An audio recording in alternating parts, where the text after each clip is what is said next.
Introduction. Sonnet 75 is part of Edmund Spenser's 89 sonnets about his wife, Elizabeth Boyle.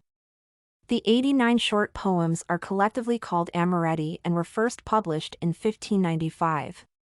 Sonnet 75 carries the themes of love and time that seem to clash. The friction between the two themes is prominent as the speaker makes an effort to immortalize the mortal. The 14-line poem is rich in literary devices employing imagery, alliteration, and symbolism, among others, to spice up the theme of love which Spenser tries to immortalize. Poem analysis. The poem has 3 distinct yet connected stanzas, each consisting of 4 lines and a summarizing couplet in lines 13 and 14. The first stanza is weaved into a lyrical voice as the speaker starts by writing her wife's name on the strand, only for it to be washed away by the waves. As a show of determination and defiance to nature, he writes the name a second time and again, the tide erases it like the first one. The stanza depicts the speaker's effort trying to immortalize his wife in vain. In the second quatrain, the lover responds to the speaker. She is rational as she reminds the persona that his are efforts in futility. She reminds him that she is mortal and cannot live forever, thus, it was pointless for him to try and immortalize her. In the third stanza, the persona responds, assuring the woman that she will live on through fame. The speaker also tells the woman that he will immortalize her through poems that eternize her. The final quatrain is a summary of the poem's message.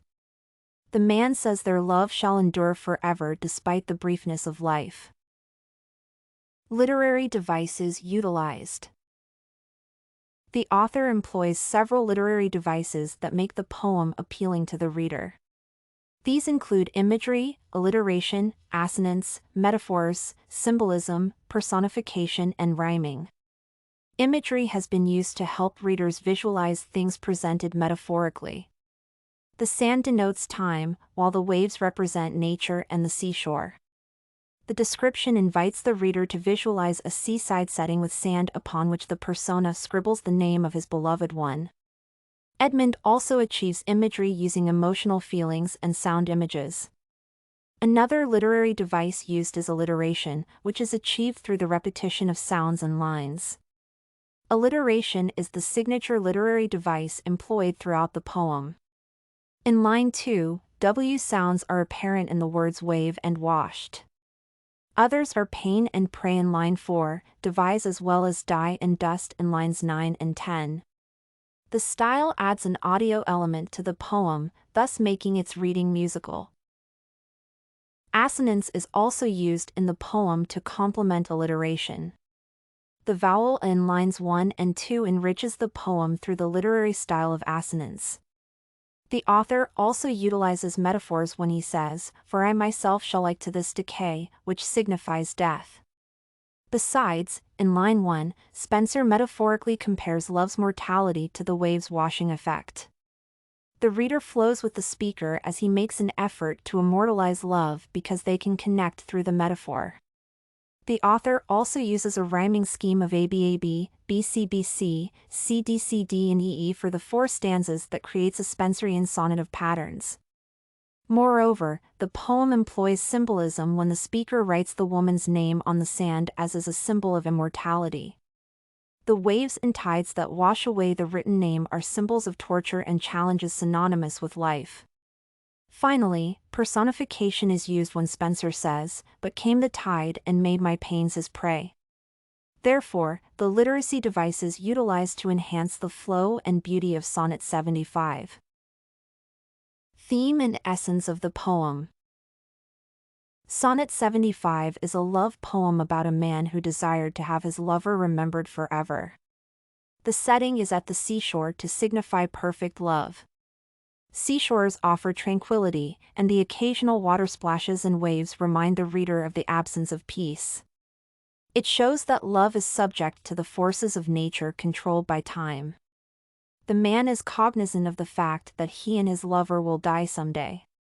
However, he seems determined to do something that would challenge death in some way. His solution is to use poetry in preserving what he values, and the wife comes out prominently. The speaker assures her lover that she will make her immortal through poetry.